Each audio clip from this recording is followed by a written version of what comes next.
What if the most beautiful thing in your home is actually like a parasite on your time? Oh, wow.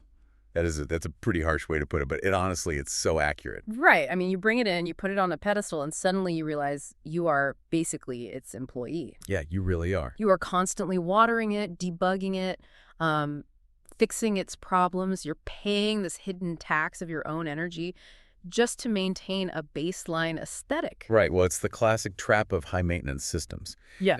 We convince ourselves that constant exhausting labor is somehow just the unavoidable price of admission. Like it's noble or something. Exactly. We think is the price for something beautiful or high performing. So today on the deep dive, we are dissecting that exact trap. Our mission is to explore the hidden costs of beauty, the sheer exhaustion of, maintaining fragile systems, and the kind of serendipitous quest for a sturdy alternative. It's a really fascinating journey. It is, and we are pulling all of this from an incredibly insightful piece of writing by a gardener named Eng. It's an excerpt from a blog called Notes on Gardening, specifically part 885, which was published on May 4, 2026. Yeah, and it is just a brilliant micro study. I mean, Ang is nominally writing about replacing a very common, beloved garden plant, the traditional petunia. Right. But reading through the notes, you realize this is really a rigorous analysis of structural hardiness versus aesthetic fragility. Yeah. It's this deep audit of how we actually allocate our labor. Okay, let's unpack this. Because I think to truly appreciate the genius of the solution that Aang eventually finds, we really have to look closely at the pain points of the original problem. The problem being the traditional petunia. Yes, the traditional petunia. I kind of want to frame this plant as your high-maintenance friend. Mm, Or maybe that buggy software subscription you constantly have to manually renew for work. that is a great analogy. Like, it looks great when it runs, but Aang points out some severe systemic flaws here. They are incredibly fragile, they are absolute magnets for pests, and the absolute deal breaker here is that petunias are, by nature, annuals. Right. And if we connect this to the bigger picture, the fact that the petunia is an annual tells us everything about its workload. Because we know its entire evolutionary strategy is a sprint. It is not a marathon. It's a very short game. Exactly. Yeah. It is biologically hardwired to completely ignore long-term infrastructure. Its entire life cycle, from, germinating as a seed to producing a flower to total biological death, that all happens in one single growing season. So that throws all its chips onto the table for just one hand. Yeah, every single ounce of its metabolic energy goes straight into the marketing department. Mm. It produces this massive flashy display of trumpet-shaped flowers to attract pollinators as quickly as possible. Just screaming, "Look at me!" Right. And because a plant has a finite energy budget, if 100% of your resources are going into the bloom, you basically have 0% left for defense. Oh, wow. Okay, so that perfectly explains the extreme fragility and, the pest problem. The plant literally hasn't budgeted any energy to build defense mechanisms against the environment. Not at all. The cellular reality of an annual like the petunia Mm-hmm. is that its stems are soft, they're fleshy, and they're just packed with water and sugars. Delicious if you're a bug. Exactly. Because they don't invest in producing lignin. Lignin. Yeah, lignin is the tough structural polymer that makes stems woody or hard. Mm-hmm. So to an aphid or a caterpillar, a petunia stem is, well, it's basically a juice box. A juice box. Yeah, they can just pierce it effortlessly. Mm. And the plant also doesn't build deep, permanent root system to survive harsh temperature changes.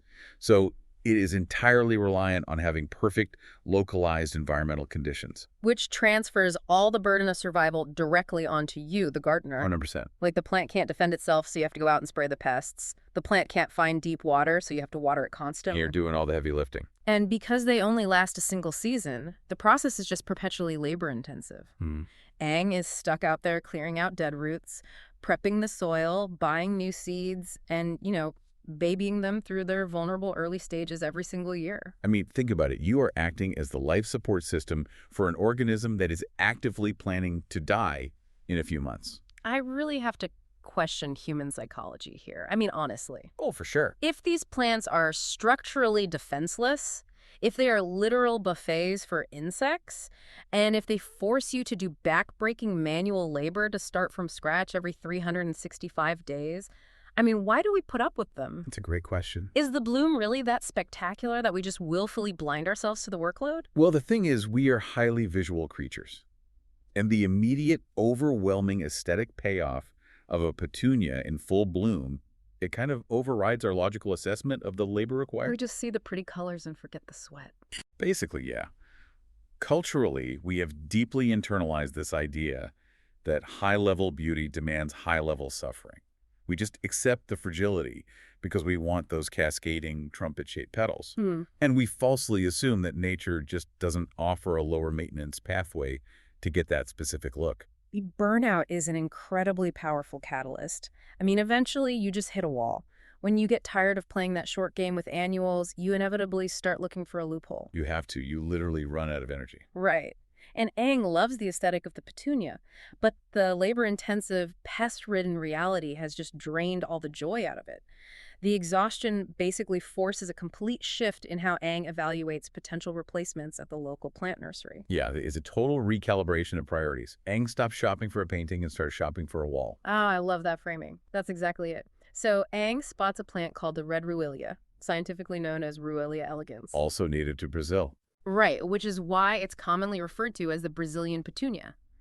But here's the most telling detail from Aang's notes. When Aang first spots this plant at the nursery, the flowers are completely irrelevant to the purchase. Which is so unusual for a gardener. Right. Aang explicitly states the initial draw was purely structural. Yeah, Aang was captivated by the, quote, sturdy structure and deep green foliage, unquote, describing it as looking hardy and well-groomed.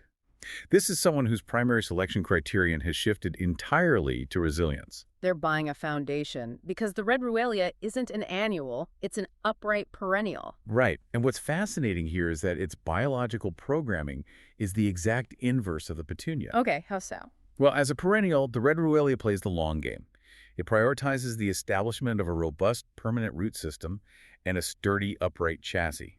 It invests heavily in building those tougher, slightly woodier stems and thicker cuticles on its leaves. Ah, so that's the lignin you were talking about. Exactly.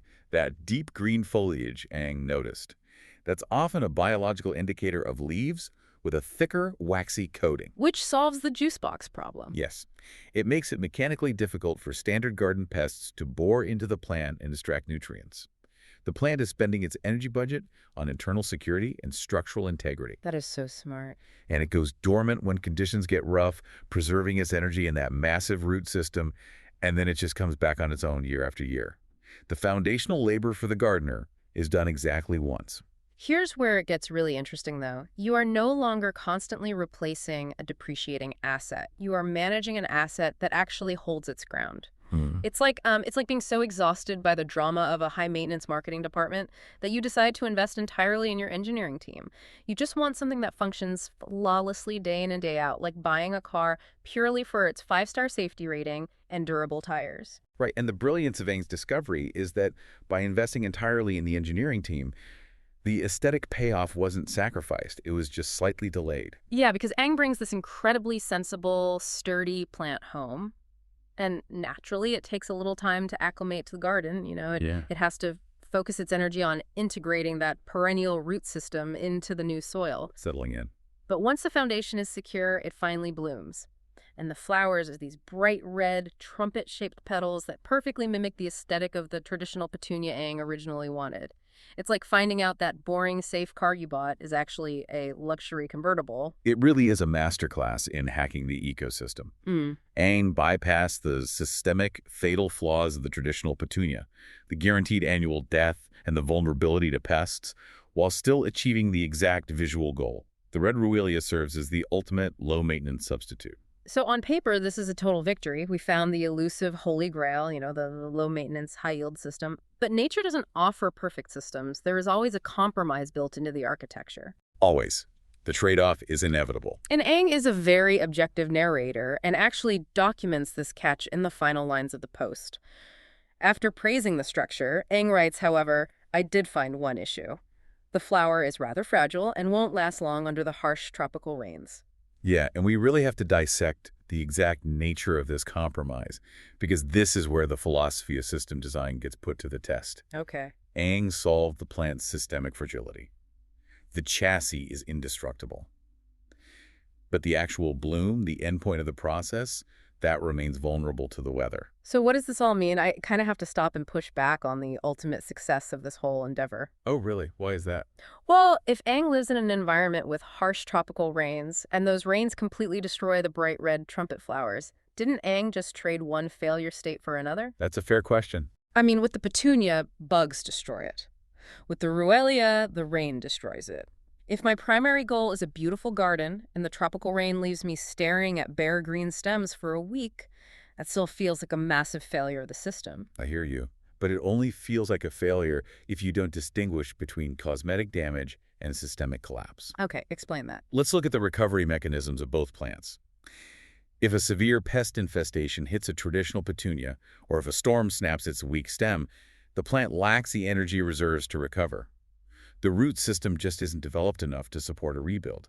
So it's a total loss. Right. The entire organism crashes. Yeah. The failure is fatal. And then you have to go back to the store, buy new seeds, prep the soil, and start the months-long process over from absolute zero. Exactly. Now apply that same harsh tropical rainstorm to the Red Ruelia. The heavy rain pummels the plant.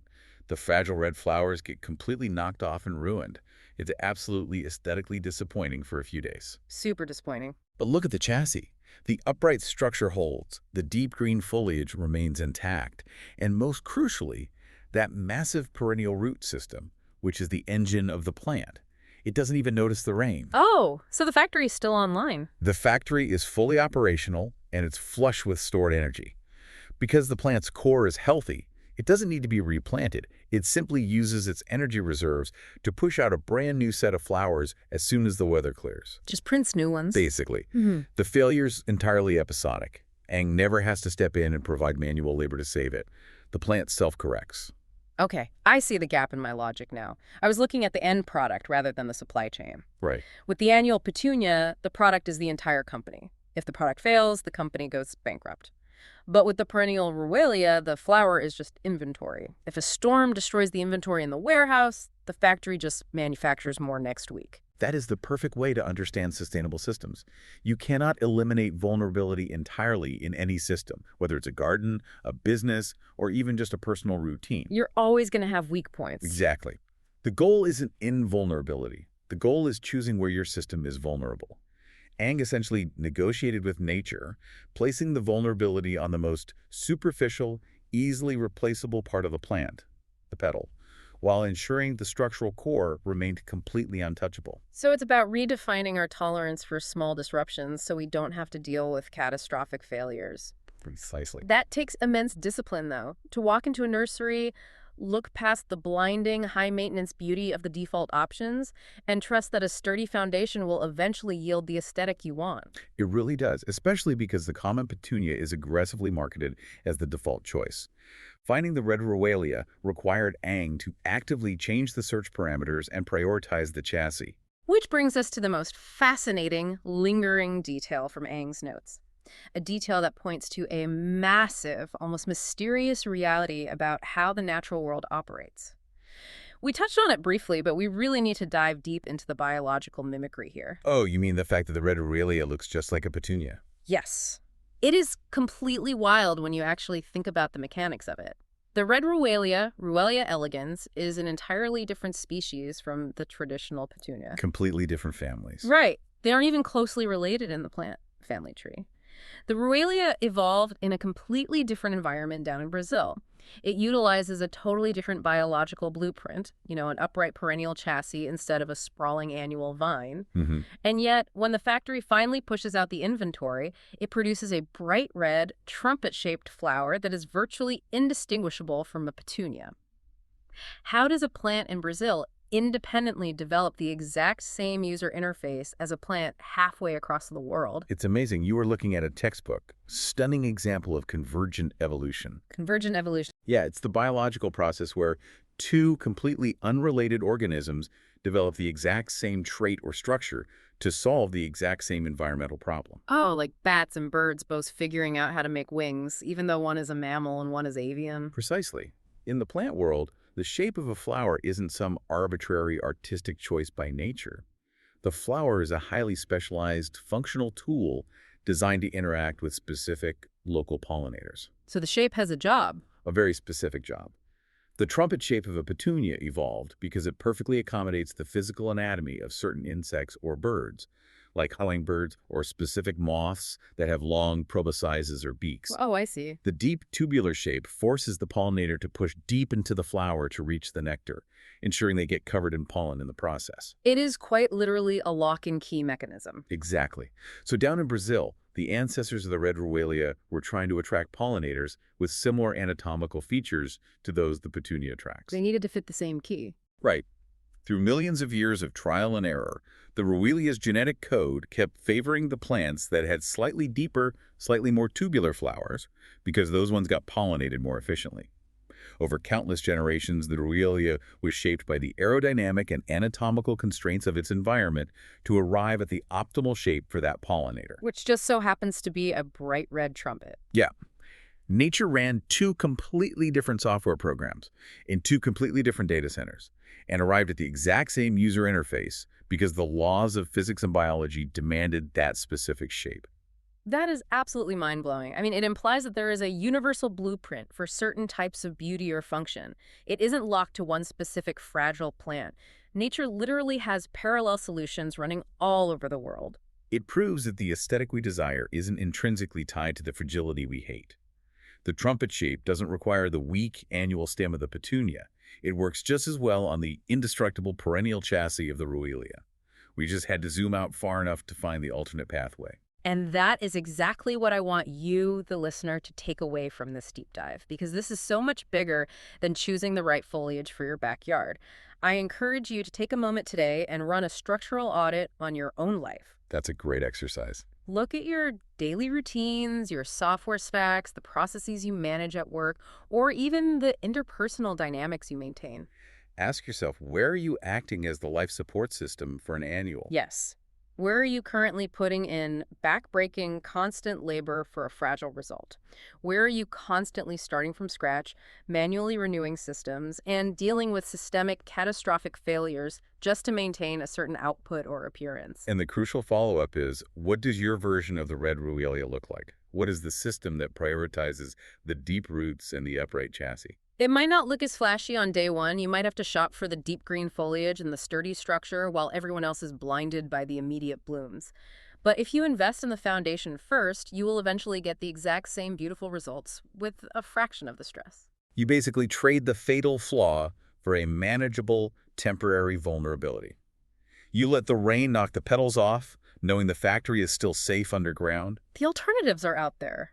There are mimic solutions, perennial systems, and sturdy foundations hiding in plain sight, just waiting to replace your most exhausting high-maintenance obligations.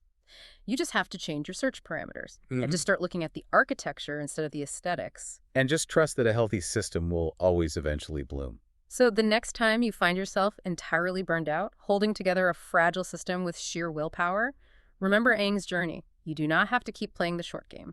The perennial alternative exists. You just have to go out and find it.